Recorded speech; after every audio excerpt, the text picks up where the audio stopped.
Hi, I am Chef Shaya, and I'm a chef instructor here at the Patty Gelman Culinary Arts Center at the JCC in Manhattan.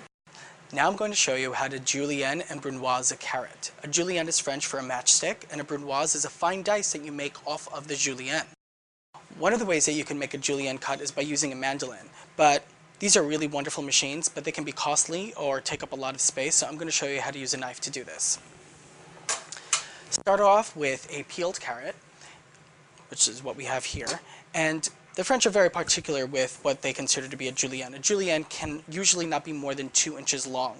What's great is with a chef's knife, most chef's knives at the widest point are about 1.5 to 2 inches wide. So that's a really good way to kind of gauge how long it should be. So I like holding my knife up against the edge of the carrot and then giving it a little bit extra. So I'm going to just cut it right here. This also makes the carrot a lot easier to handle because it's at a smaller size.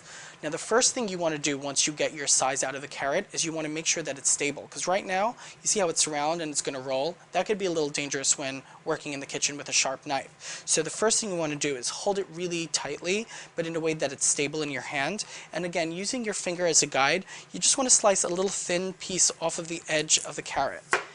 Once you have that off, you have a flat surface to work against, and it makes the carrot much more stable to work with. So with the stable end down, with the flat cut side, I'm going to square it off in a sense. So I'm going to continue cutting little pieces off each side, turning it over to the newly cut edge until I have a squared out carrot.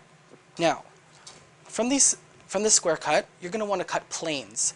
Now, depending on how thick you want your matchstick will determine how thick you're going to cut across these planes. So I like holding my carrot like so. Again, using my finger and using the tip of the knife, I'm going to slice forward completely through. And I'm going to extend again about the same distance and cut completely through. And one last cut gave me 4 beautiful thin planes that are about the same size.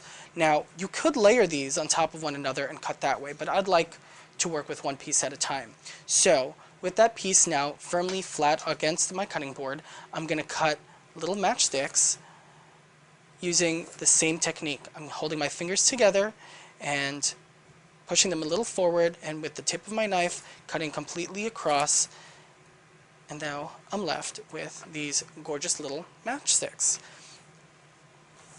If you wanted to tile them up against each other, you would say put one against the other, and same idea.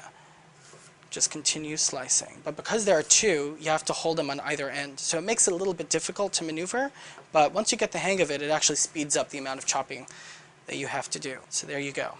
Now from here, if you wanted to make brunoise, a fine dice, you would take a few of your matchsticks, line them up so that they're even, and then cut across your entire length of the matchstick. So by holding them together, I, again, am going to just cut across, and we get these beautiful little dice, like so. And here you have these gorgeous little brunoise.